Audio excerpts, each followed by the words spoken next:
We're so busy asking if we could, maybe we should ask if we should. Today we examine the Air France 45 dining disaster and do we need supersonic flight?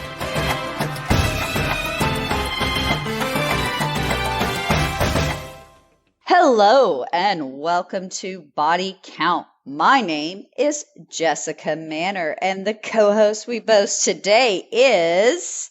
Hey everyone, it's Madison Wright. How's everyone doing? Jessica, how are you doing? Well, Madison, I am doing wonderful because I just watched the most delightful Instagram video that is on your partner Frankie's Instagram. Guys, it's the best thing ever. It is Madison's son trying squash. And I have never laughed so hard in my life because it was one of those real honest gags when a lot of people like, and gag. But this is the real deal. And it is just delightful. It was a very entertaining dinner. I guess I'll say that. I laughed so hard. Plus I can hear you in the background go, oh no. I did. I was like, oh gosh. Because I thought, oh my God, he's going to throw up right on the plate right here. And it's just about to get like absolutely America's Funniest Home Videos. Doesn't matter that he didn't throw up. It was still great. Let me put it that way, guys. Oh, all right. Madison, are we ready to do this thing? Let's do this. Well, today we are going to talk about maybe not the last flight, but the last serious flight of the Concorde. But first things first, we've got to do our housekeeping. Now, I am officially done with all disclaimers. By this point in the story of the podcast, you know exactly what you're getting into. I would hope so. So we're kicked back on the couch. And we are about to basically break down for you some very disturbing parts of history and, in a way, 20th century in perspective. Now, we need to get all of this out of our brain. It alleviates our anxiety just a tiny bit. And in a world where there is a stressor around every corner, every little bit helps. Now, this is not your boring history class. We are not hardcore history, though Dan Harlan... or Carlin, you are the king. I love you very much. But we're going to have some laughs as we talk about some pretty serious subjects and try not to take ourselves too seriously because God knows anybody that has ever made my acquaintance certainly does not. Now, in this 24-hour news cycle, we don't have time to process an event anymore before they rip off the next Band-Aid and hit us with the next body count. We're here to slow it down, examine events that shape the world we live in, and hopefully correlate them with current events that you have like all of 10 seconds to process these days. So if you're looking for that Hoover-esque Just the Facts Man history and on occasion true crime where applicable, that kind of podcast, glad you stopped by. We're not going to be for you. But if you want to be entertained versus preached at, we have a lot to get to. So, if you like the show, please, please, please, guys, subscribe, rate, and review wherever you listen to podcasts. It's not for our ego, but, we definitely appreciate those 5 stars that we've been getting. If you hate it, maybe please don't say anything at all. We don't come to where you work and shit in the floor. And what that's for is it really helps us moving up the charts, and it kind of helps us out on the business end of things. Then please, please, please go find us and follow us on Twitter, Instagram, Facebook. Really quickly, Madison, do people follow people on Facebook or Yeah, you can like us on Facebook. Oh, okay. Like us. I have to have that clarified for me. Like us. Okay. So that from now on, I will change it. Follow us on Instagram and Twitter. Like us on Facebook. Now, sources today. I read a ton of books. I read a ton of articles, but they just seemed to me like they were basically rehashes of the BEA accident reports, which we'll get to later, but that's not exactly in layman's terms. But what did it for me was one of my favorite shows, and it is called Seconds from Disaster. Have you ever seen this show, Madison? I haven't, but it sounds intriguing. Oh my God. It's the best show ever. I am in love with it. It's one of my absolute favorites, especially if we're talking about like pretty late 20th century, early 21st century disasters. Now, you can go and you can purchase this episode from their great catalog and selection on Amazon. And don't worry, we're going to tell you how to get to it at our website at the end of the episode. And it comes highly recommended by me. You will really, really enjoy it. If you watch anything other than true crime documentaries, this is a great documentary. Still kind of in that same vein, very good doc setup. I think that ties everything up in a neat little bow. Are we ready, Madison? Let's do this. Okay, then everybody please buckle your seatbelts, put your drink trays in the upright position. Now, for me, this is usually followed by the sentence from Sky Waitress, "You've had enough, ma'am," as they wrestle the Barbie doll-sized booze bottle out of my hand. But let's talk a little bit about plane crashes. Now, statistically, you kind of run the gamut on probability of being in a plane crash. You ready for this? Anywhere from 1 in 5.4 million to 1 in 11 million. So those are pretty good odds, right? Yeah. I mean, for all the anxiety you feel every time you get on a plane, I will take those odds if I'm a betting man. So, really quickly, let's go some things more likely to happen to you than actually being involved in a plane crash.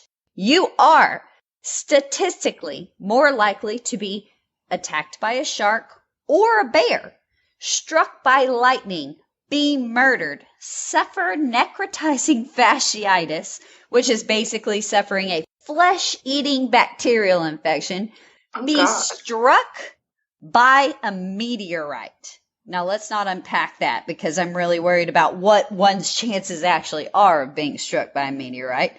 Or you are statistically more likely to become president of the United States. Your odds on that one, roughly 1 in 10 million.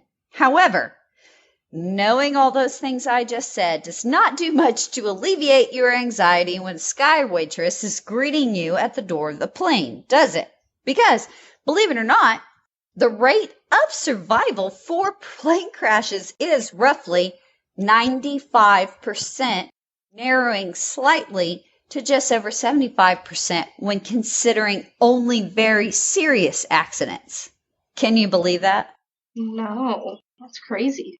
I know. You never just hear about the stuff that doesn't involve death and destruction of a, Twin Towers kind of scenario. Right, yeah. So, here are some examples of what they mean, though, by non-fatal or near-miss accidents. And these are in the news within the last, I'd say, 6 to 8 months. So, first one we're going to talk about is from The Independent. It is a story about a passenger on an Indian airline that was continually attempting to open the door of the airplane because it was his first time flying in an effort to go to the bathroom. Second one's going to come from the Washington Post. Dozens of people on a flight in India bleed from the ears and from their eyes and noses because a flight crew forgets to pressurize the plane. Oh my goodness. Mm-hmm. How do you just forget that? Right? You would think that would be number one on the pre-flight checks, but again, missed that one. No pocket knives, all kinds of people in customs lines with cruel, unforgiving rubber gloves, but we're going to miss the pressurization of the plane. So then Globe News has an Air Canada pilot with a near miss coming into a runway and almost lands on top of 2 other planes preparing to take off because he had been logging more flight hours than were legally allowed just because of the shortage of pilots or whatever that particular deal is. And then the last article that we see on a near miss was an actual plane crash. A DEA plane lands in the middle of a Texas interstate and hits a car. Family's just driving down, right? Although, I mean, Harrison Ford had 2 plane crashes in what, like 2 months on a golf course, on a whatever else? Dear Lord. So that's what we mean by non-fatal, less serious accidents.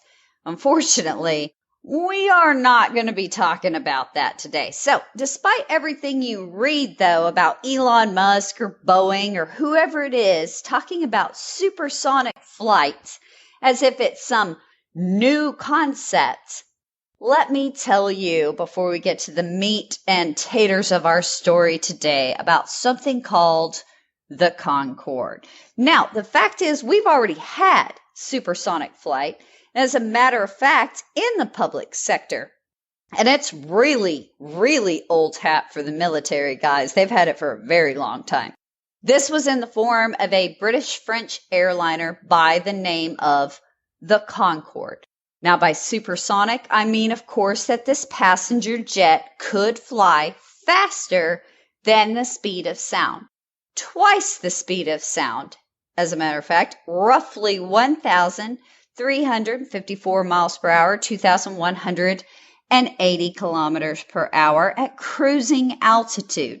More interestingly, this airliner went into service all the way back in 1976 and flew for the next 27 years. In fact, the Soviets even had the supersonic answer to the Concorde, although it operated only from the years 77 to 78. Now, the event we are discussing today, however, was the eventual unraveling of modern supersonic flight. Today, we are discussing the body count, which is 113 people, of the crash of the Concorde Air France Flight 4590 on July 25th, 2000. Do you remember this at all, Madison? I do not. Which I guess I was only 5 when this happened. Oh, Jesus God in heaven. Why would you even say that to me? I'm so old. So what I'm about to say is even funnier because I'm about to talk about like the first major plane crash I remember was the TWA crash, which, and don't quote me on this, I think was around 95, 96. But regardless, the Air France 4590 flight was fresh in my memory on 9/11. Because that occurs a year after this. And of course, even as I think I was, well, nope, you know what? We're not going to pin it down. So I was, let's just say I was into this kind of shit even then, because I'm not boring. So imagine with me for a second, Madison, this super exclusive, hyper expensive aircraft. Mm-hmm. Now, imagine that same plane can fly from London to New York in 3.5 hours. And that was the Concorde. Can you imagine that now? I mean, it all sounds great and dandy, but then it's like something that like it's that fast. Like, do you want to be on something that's that fast? Unless it's like a rocket, you know? Like, yeah, you're exactly right. I don't think I want to do that. It is like it's like basically a vertical Challenger, which we're going to get to because that's exactly what it ended up being. As convenient as that sounds, and I do have to agree with you on that fact, Madison, it doesn't sound all that appealing to me, as a matter of fact. Now, something like that, incredibly expensive at that time. But before you start thinking that Flight 4590 was full of a bunch of rich assholes, there's something that you should know. And this, God, really does make it worse. Flight 4590 was part of a dream vacation package targeted basically at ordinary families. And I'm being nice when I say that. I mean regular people like us, like poor people, the poors. That was what was on 4590. It wasn't like a ton of Ted Turners. It was people like you and I and our families. So the tickets must have been like super cheap. Yeah. Is that what you're saying, basically? Basically, because this was one of those special trip type deals. It was part of like a package. So the passengers were to fly from, basically, the Concorde was part of the treat. So they were going to fly on the elite and illustrious Concorde to New York. And then they were going to go on a regular puddle jumper, I think down to Florida. I can't remember exactly where, but then after that to a cruise. So I can't overstate how much this really was a family affair. There were multiple generations of some families on this plane. So now you're starting to feel the sense of dread that we're getting into. So on July 25th, by 1:30, the Concorde's pours. And again, just really quickly, I was really, really offended by how often the program, and don't get me wrong, I love Seconds from Disaster, but the program and the books really wanted to point out that it was ordinary people on this particular flight. I don't know if they were like pandering to people or agreeing that no one was going to care if it was a plane full of a bunch of rich assholes dying. I'm not sure which. Why does it even matter, Exactly my point. So it's a little bit borderline offended. So, 1:30. Everybody that's getting on this plane's checked in at the Charles de Gaulle airport, and the Concorde's pilot, Christian Marty. Well, let's go ahead right now and clear him of any kind of pilot error in this crash. Actually, Marty was not only an incredibly experienced Concorde pilot, because not just anybody can fly the Concorde, but he was also a national celebrity, interesting enough, in France. This guy could, handle himself in high-stress situations. He was actually the first person to windsurf his way across the Atlantic. Impressive. I don't want to go across it in a boat, more or less windsurf it, but you're exactly right. That is very impressive. So, here we are. We're on the Concorde. Marty is running his pre-flight checks and finds that one of the engines needs a small repair. He orders the maintenance. Flight's delayed. Concorde actually would have been fine without the tune-up for the flight ahead. However, this once again isn't just any other plane. It's the supersonic Concorde.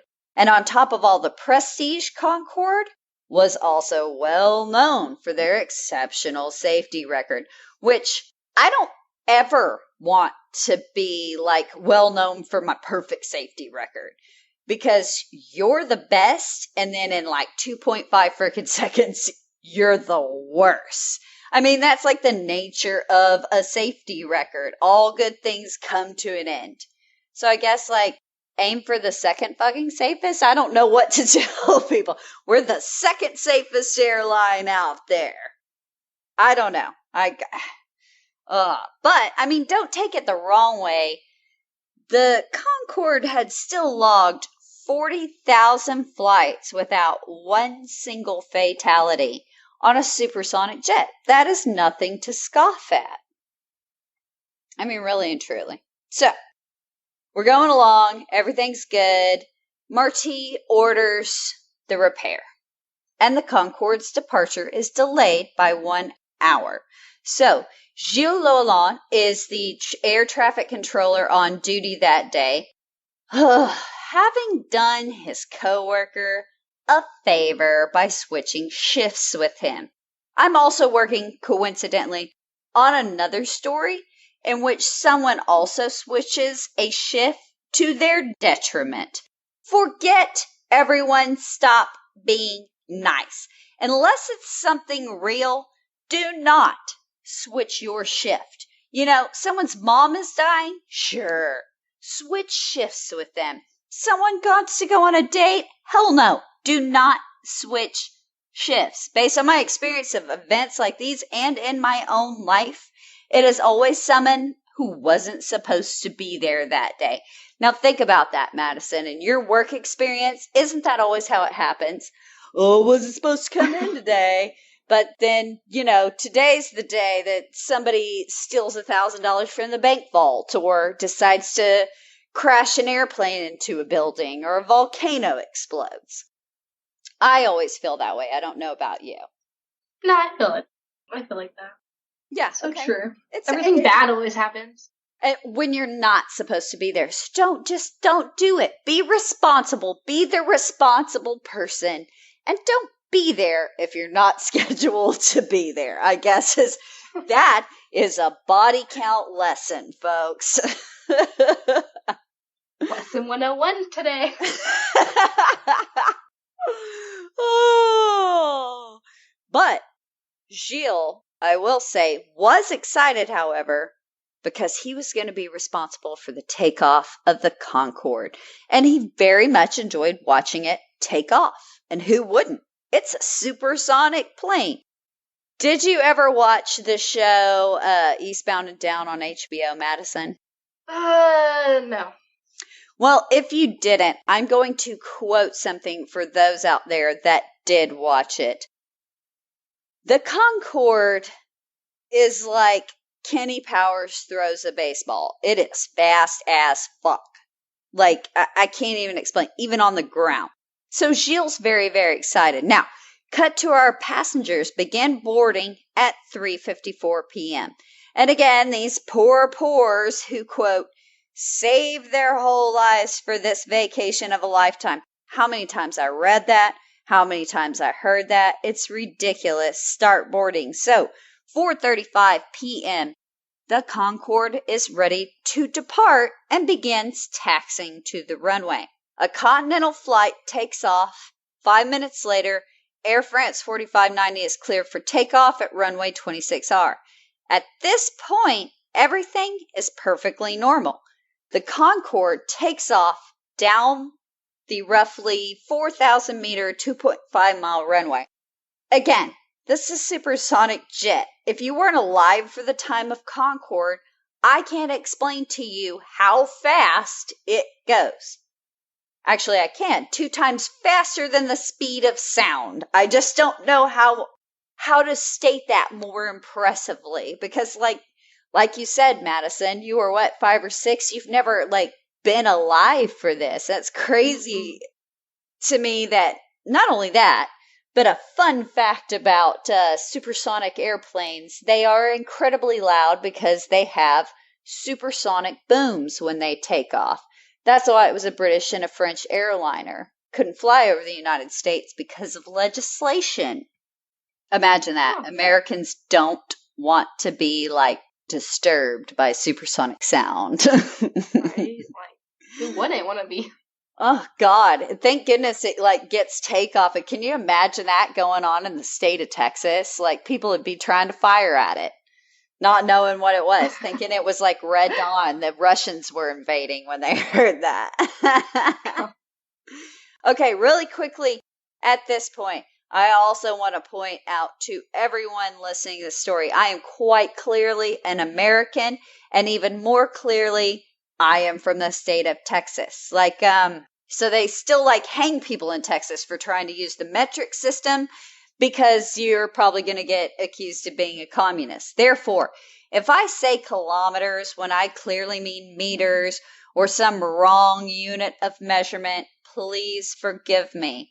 Another little history lesson. I'm going to blame it all on Jimmy Carter. He was not the American president to try to bring us into a scientific measurement system. Not only that, we still have states like Kansas that refuse to teach evolution. So how are we going to use the metric system? I'm just asking that any international listeners we may have, please be kind. Blame Jimmy Carter. It's hard to measure something as peanuts from that peanut farmer and something as cosmopolitan as a gram. A peanut demands a pound, if you will. Back to the plane. Concorde reaches the speeds of more than 320 plus kilometers or 200 plus miles per hour when suddenly from the tower they just see flames explode from the plane. This is behind the plane at this point, so they know that the Captain Marty can't even see it. So our man Gilles in the control towers on the radio picks it up like, Christian, brah, you got like flames coming out of your engine. Can you imagine hearing that, though, Madison? Like, oh my God. Can you imagine seeing that? Like a flaming frickin' plane taking off. At that point, I'd be like, oh, it's from the supersonic jet. Right. Like, I wouldn't know if it was supposed to be doing that or not. Right? You're like, oh, well, maybe they just like, I don't know, threw some nitrous in it today. I would too. Exactly what I was thinking. But in all seriousness, this poor air traffic controller is freaking out because this is basically a supersonic, soon to be airborne bomb, essentially. Because again, you're traveling so fast, even on the ground in the Concorde, like it or not, and it is a definite not. You're committed at this point to take off. A 320 kilometers, 200 mile per hour Concorde needs roughly 3,000 meters or 1.8 miles of runway to have even a chance of stopping. So Marty only has roughly 2,000 meters of runway left. So, I mean, he has to take off. You can't stop. You can't lock it down because he already knows that his plane is full of highly volatile supersonic jet fuel that's already on fire. To go off the runway is a guaranteed fiery crash into the airport, basically. So Gilles from the tower sees the nose of the now fully aflame Concorde lift and go airborne. But Madison, I want you to imagine this with me. You're in an airport like full of people, passengers, and employees, and you see this flaming plane fly overhead, showering and spitting fire. Now, I don't know about you, but if I see this, there are not enough employees or civil servants in that airport to keep me in it. How about yourself? No, I'd pee myself. I'd be like, Right? Like, I would just start. I don't even know. I'd run. I'd run. I'm never getting on an airplane again. So, like, oh no. If I was on my way home, I guess I'm just going to like live there for life or take a boat or something because I'm not getting on an airplane ever again if you see that. Mm-mm. Especially that airport even then was like all open glass. So everybody had a front row seat to watch this. I couldn't even imagine. It makes me want to throw up, quite frankly, when I think about it. Just like, oh, God. So let me give you kind of an idea of what kind of heat and fire we're talking about. So a courier at the time is parked at the end of the runway that the Concorde is taking off from in a van, and he happened to have his window rolled down. When the Concorde passed overhead, it was somewhere between 30 to 60 meters high or 100 to a little less than 200 feet. The courier's got his window down. Parts of his shirt melted and his skin blistered from the heat of the Concorde passing over at that height. Gosh. Like if his window was up, would it have done that? You know, I don't know. I wondered about that. I really did. Or I wonder if if it just superheated the van and everything too, right? Probably if you got out and like stuck your hand on it, it would have burnt you too. I don't know, but that is insane. That's how hot it was. So at this point, our pilot Marty signals he can now see the fire as it has moved to the plane's left wing. So he is desperately trying to gain altitude.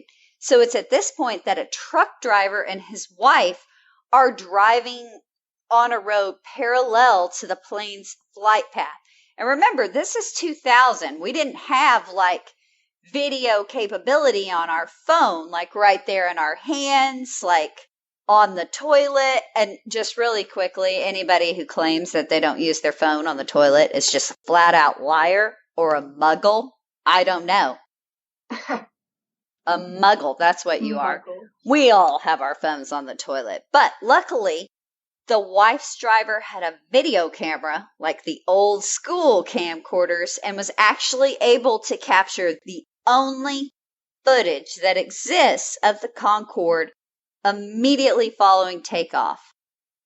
And I suggest everybody go search it on YouTube because it is the most fascinating, at the same time horrific thing that you have ever seen in your life. It's like watching the Challenger disaster right before it exploded, but at 150 feet off the ground. I've never seen anything like it. So, if you've not seen it, another body count tip today, go watch a literal fiery plane crash. So, at this point, the plane is headed like a rocket for the nearby town of Gonesse. I believe that is how you say it. And again, I'm going to take this moment to apologize to all French speakers everywhere. French does not translate well to Texas. German, sure, because it's also very, very angry. But French, it just doesn't roll off the tongue with the Texas accent. I mean, you know, Madison. Gonesse. Gilles. You know, Gonesse. Gonesse. Remember my buddy Gilles Lolon? Yeah, no. You have no idea how much I had to be like, figure out how to say this stuff. You really, really don't. So, we got a lot to get through. I can't get off track. Marty is attempting to reach another runway that's actually about 5 kilometers away, as he can't gain the necessary altitude, nor would he have had the fuel necessary to bank back to the airport from which he just took off.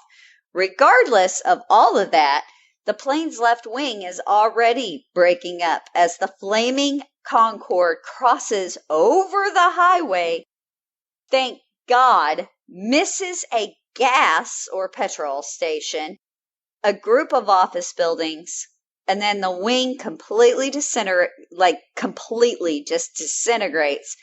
and it causes the plane to violently stall, and literally it just like drops out of the air right on top of the hotel.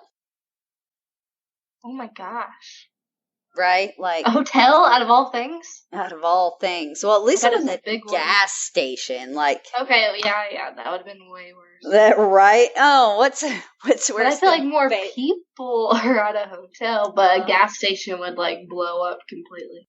And the good not the good thing, but luckily that it did go down like right on the edge of the town, if that makes sense. So it was like one of those first hotels you reach versus being the center of the town where everything could hit and scatter and everything else. But yeah, it was not great. So even worse for Mr. Gilles Lolon, he can see all of this from the tower at the airport still.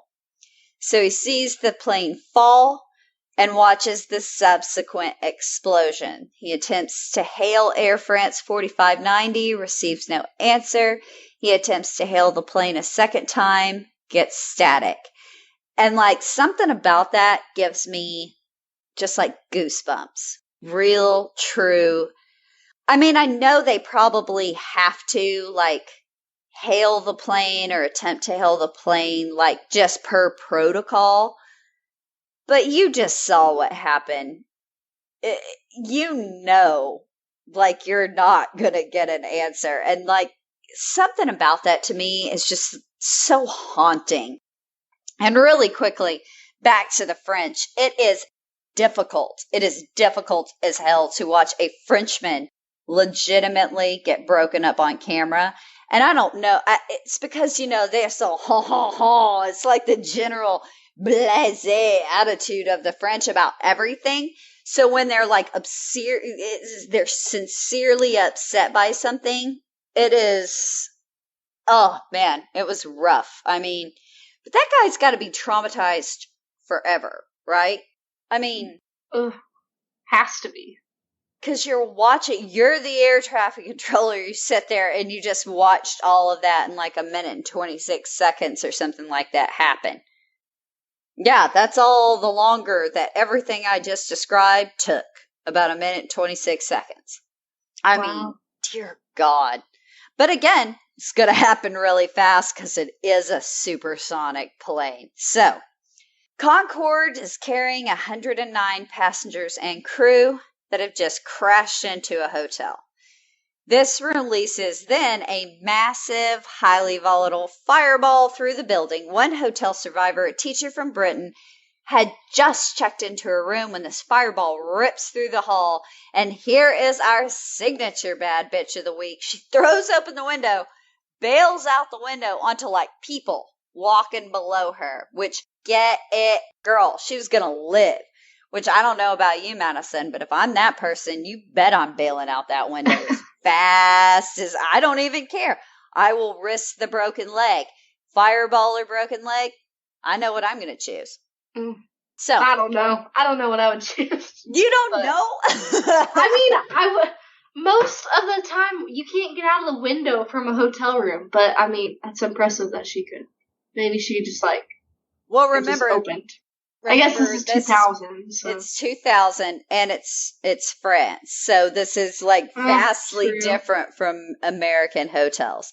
Again, think Europe. Everything is older. Everything has nice, they have the literal French windows, I'm sure. They don't have to worry about people going out the window on LSD. That's a uniquely American problem.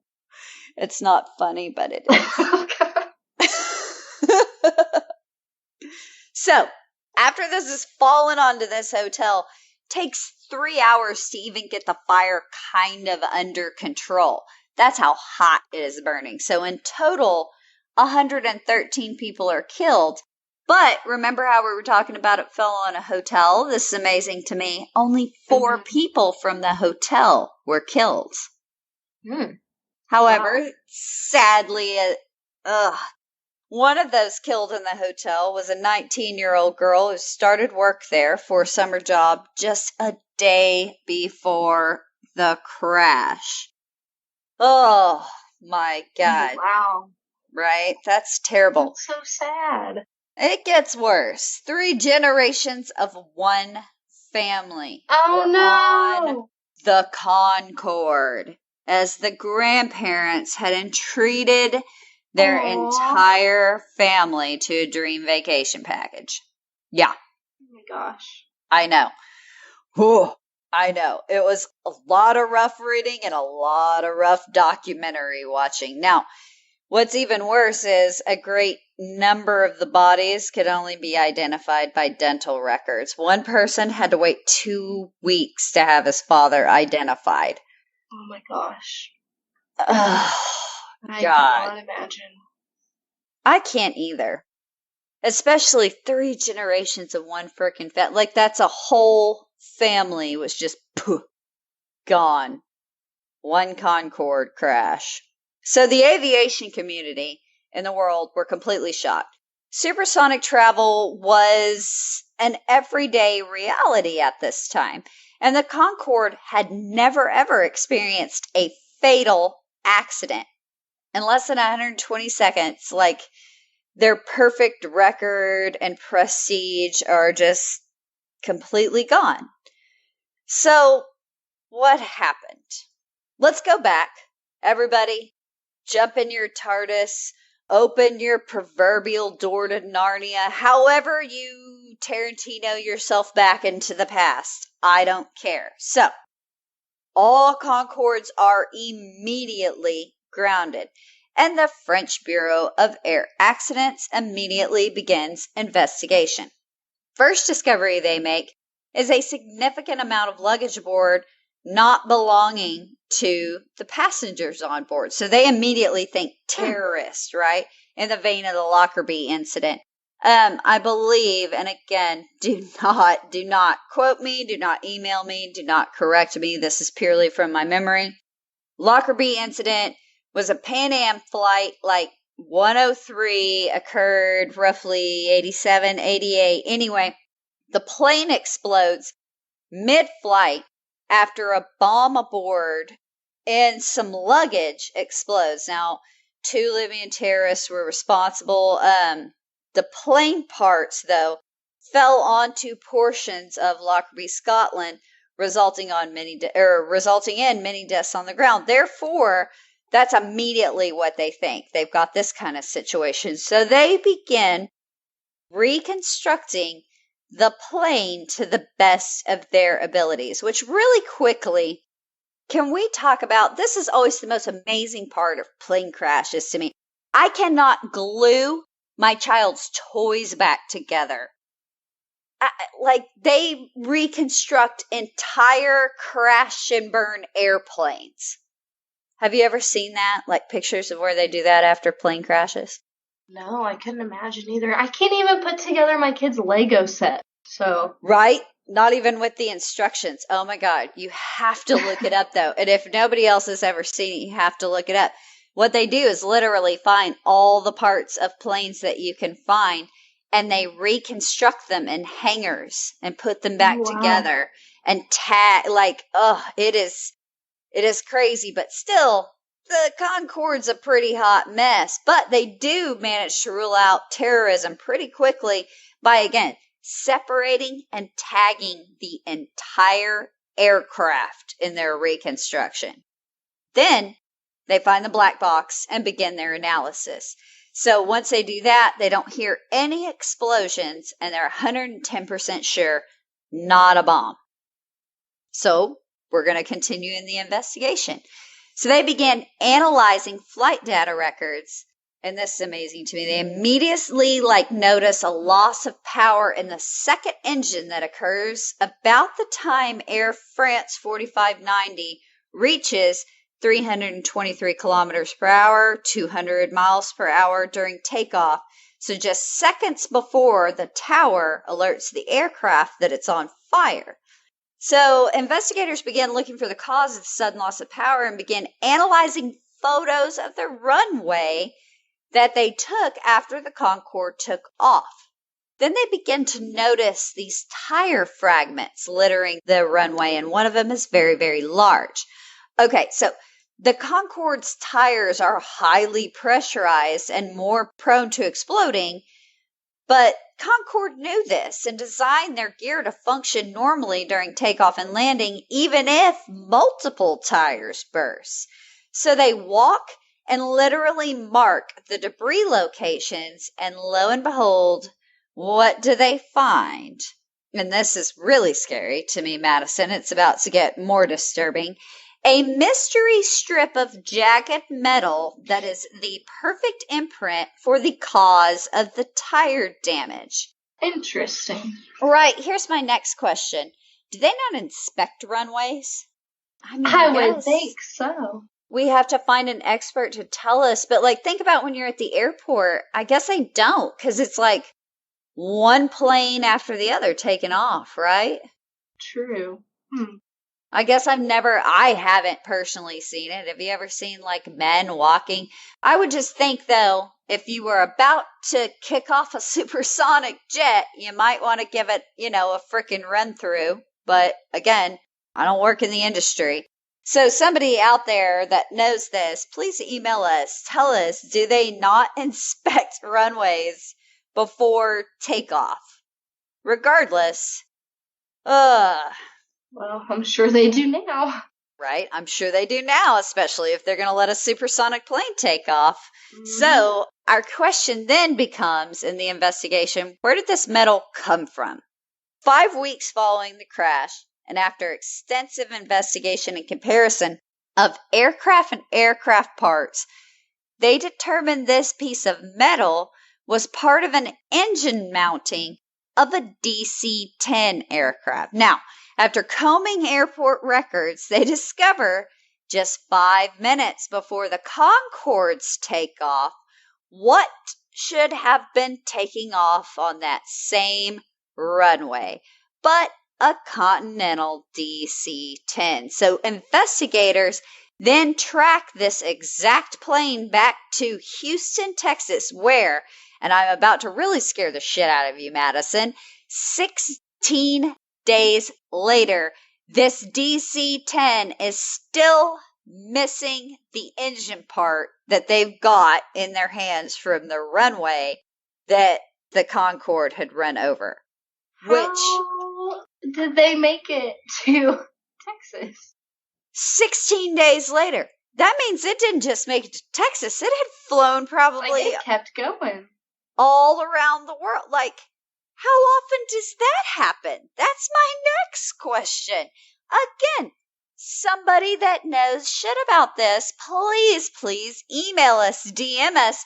I want to know how often, like, engine mountings fall off of airplanes, and then how often you go 15, 16 days before anybody notices, and apparently it flies just fine.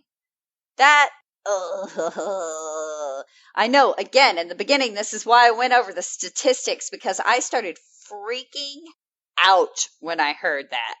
It makes me want to, like, vomit. At 323 kilometers per hour, the Concorde hits this metal, pops the tire, right? This dislodges that very particularly large chunk. I want to say like 4 kilogram, roughly about 8 pounds is what this chunk of tire weighed. And this hunk of tire is thrown up under the plane and into the wing at full speed where the Concorde's fuel tanks are located.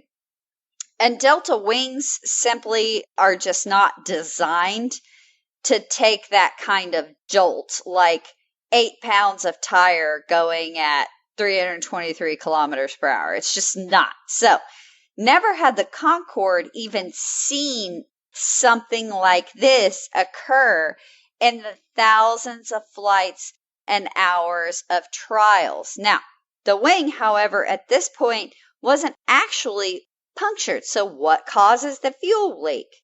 Oh, it's about to get scarier, Madison.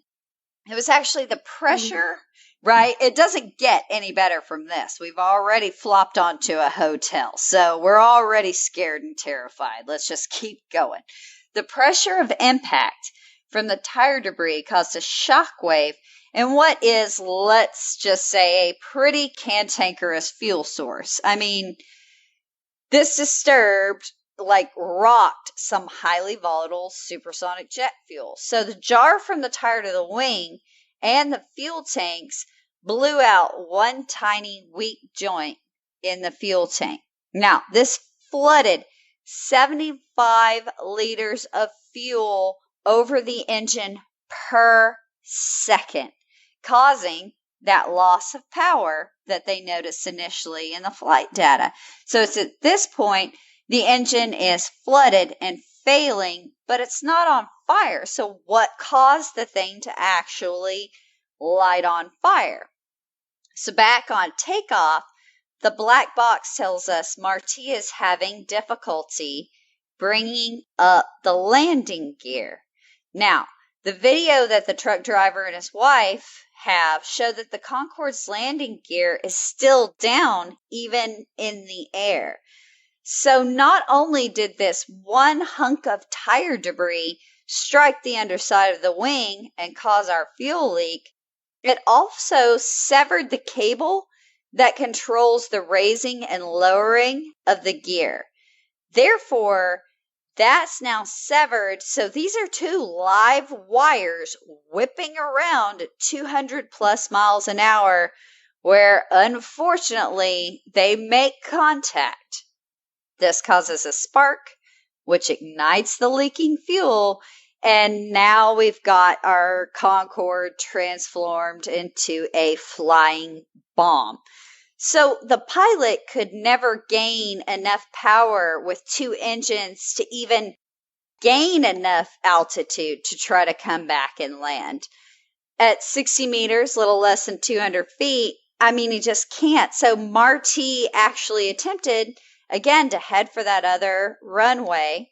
And, oh, they describe in the documentary that as this is going on at this point, like fumes would have fully engulfed the cabin, and Marty, no matter what he did, would have just completely lost all controls because the fire just disintegrated the wing.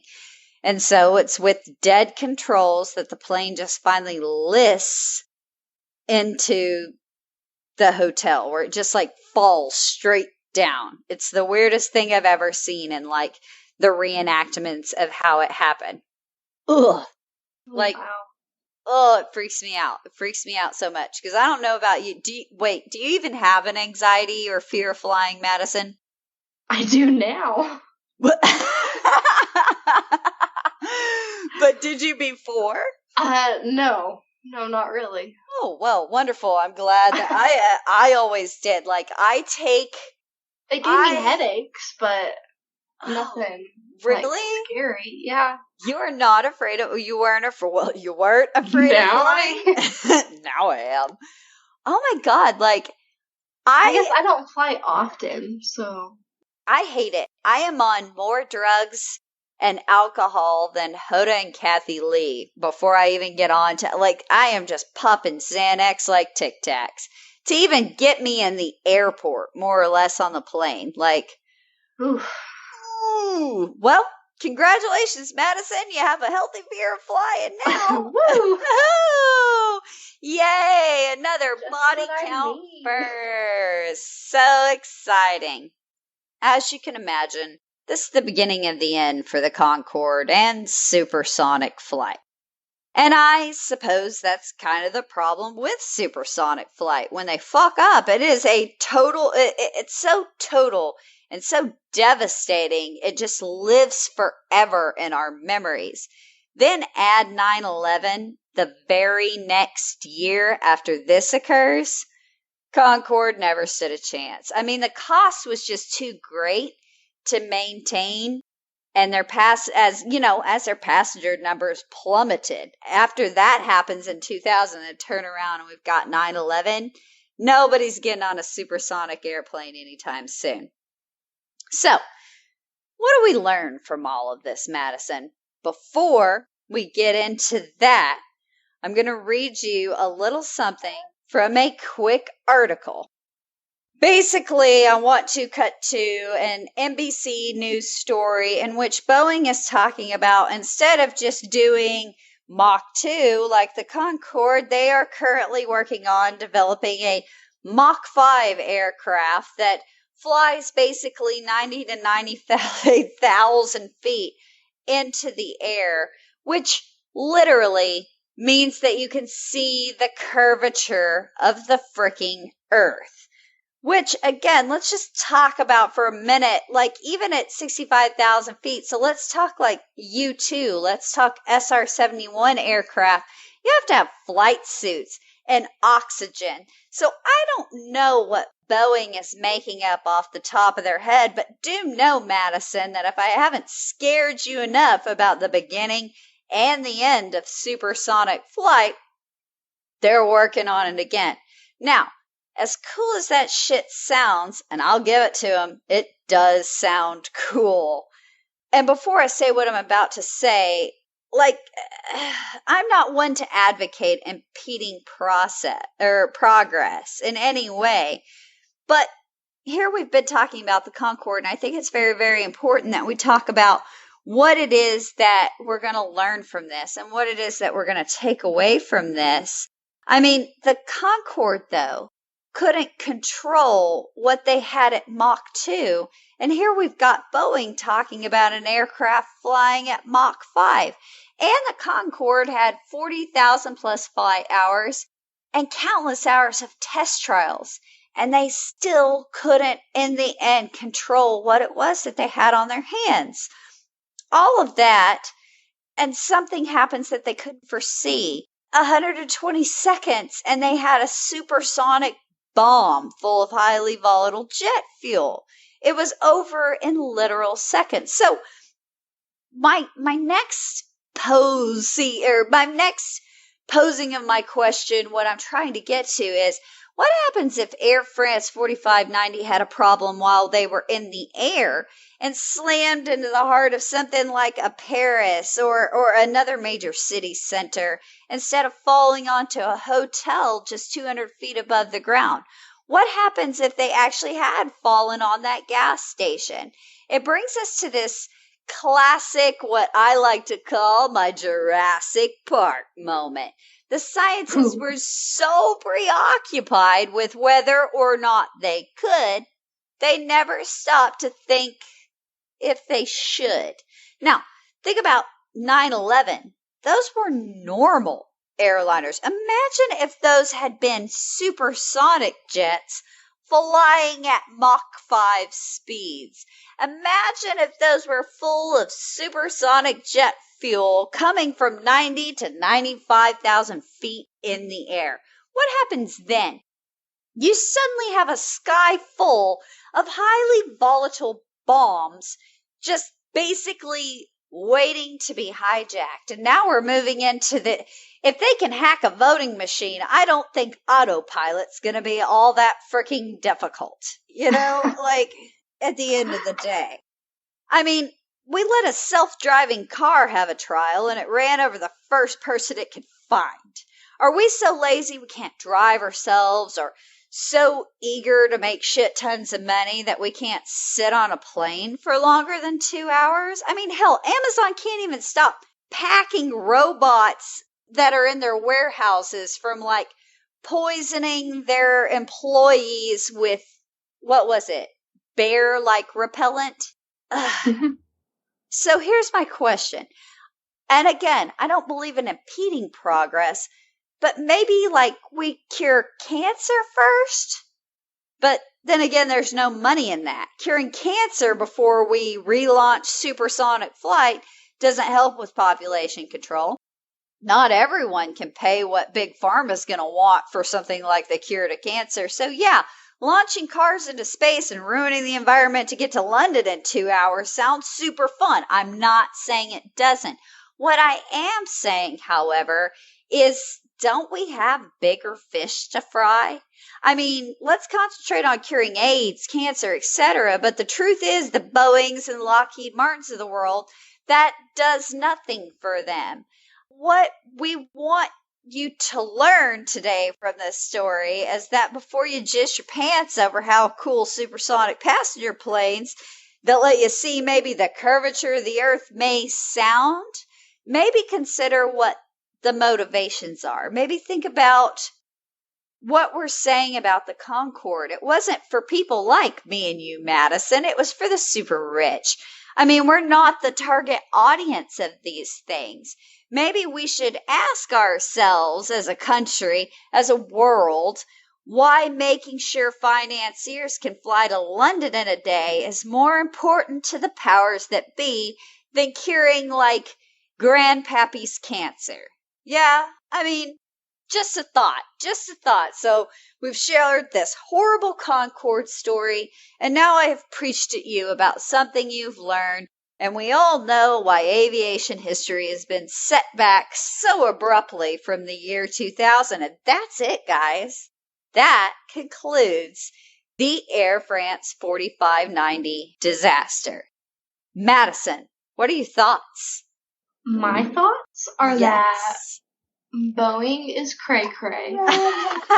If they want to do something like that, they should probably not do something like that. Right? Like, let's just tackle some other things before we do something like that. Okay. Not only that, but now, guys, Madison was the only person in America who didn't have flight anxiety, and now she 110% does. So, yeah. Let's get happy. I'm going to go first because it's counterculture time. Okay.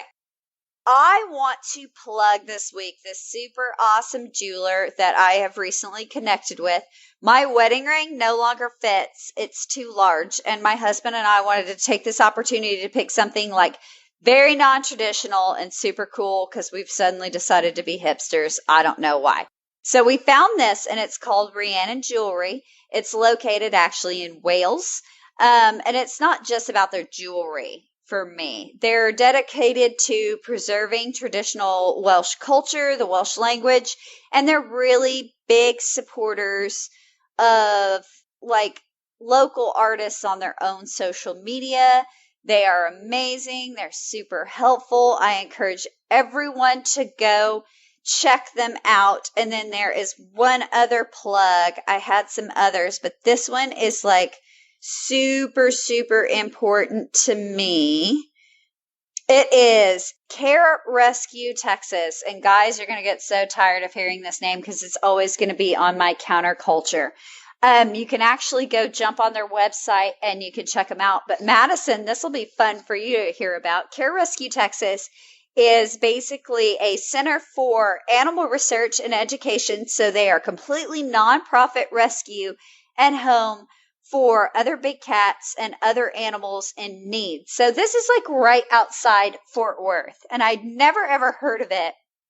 And then I kind of came across it and have been talking to some people from there on Instagram.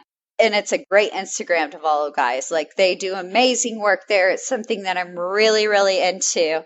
And then the last excitement thing that I want to share is just for you, Mr. Mike Bussing, because guys, our producer, Mike, really, really gets owed a big thank you because he has to put up with the insanity that is me week after week. And I can assure you, it's not an easy job. Like, he basically spends 90% of his time talking me off of a ledge. So feel very, very bad for our producer. Go give him some love on like Twitter. I think he is on Twitter a lot. I don't know. Obviously, I don't pay attention. I don't even know how you Facebook. I just said those words too. So, Madison, okay. who are you up on this week? What's somebody that you want to shout out and give some love to? Well, I started going to a new gym in my town. Well, it's not really a new gym. I still do CrossFit, but good. I got a membership to the town club. So anyone in Amarillo, Texas, go check them out. So you really like? I do. It's for the child care. I'll have to admit. Which, I mean, my CrossFit gym, Powder CrossFit, it's great. But Elle sits in a swing the entire time and watches me. And we don't really have a daycare, so. Well, I mean, you know.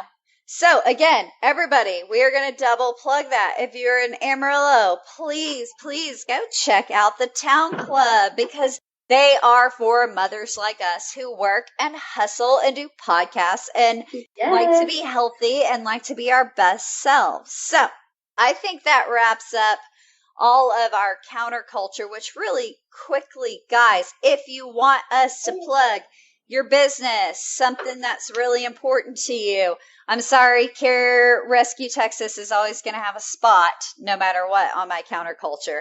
But anything that makes us happy, we want you to hit us up. Also, listeners, we are looking for your own personal historical, true crime, death and disaster stories, or close calls. Please, please, please email us. I've got something very special in mind that I want to do with it. So where I want those stories of your own personal, historical, true crime, kind of death and disaster stories, that's going to be at our website, www.bodycountpod.net, where you can definitely listen to and find links to purchase all the source material that I throw at you week after week, as well if for whatever reason you decide you want to do a way deeper dive than you've already done. Again, just a reminder, we just skimmed the surface here, so please go and check it out. You can listen there. You can listen pretty much anywhere. You can DM me on Twitter and Instagram with any suggestions that you guys have, because we want to know what it is that you want to hear about. Because at the end of the day, we do this show for you guys. So go follow the show at Body Count Pod on Instagram and Twitter, and Body Count Pod on Facebook. Please tell your friends about us. subscribe, rate, review the show. We do drop every Wednesday anywhere that you can listen to podcasts, including Apple, Spotify, Stitcher, etc. Again, you can always go and grab us from the website. So search Body Count and we pop right up. Follow me on Twitter and Instagram at Jessica B. Manor. Where do people find you at, Madison?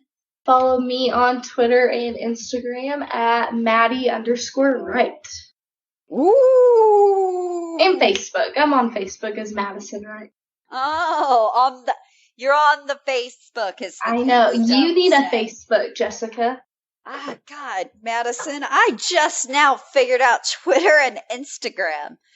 I'm the only millennial folks that did not, until I started podcasting, have any social media. So all of that is very, very new to me.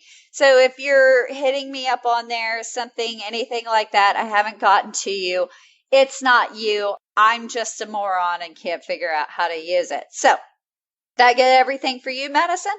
Sounds all great to me. All right. Well, that gets everything for me this week. We cannot wait to hit you guys with something new next week. There are no multi-parters in our immediate future. My brain is fried. I'm so freaking done with the heavy-duty research. We encourage you guys to come back and join us next Wednesday. And we love you. Bye. Woo, bye.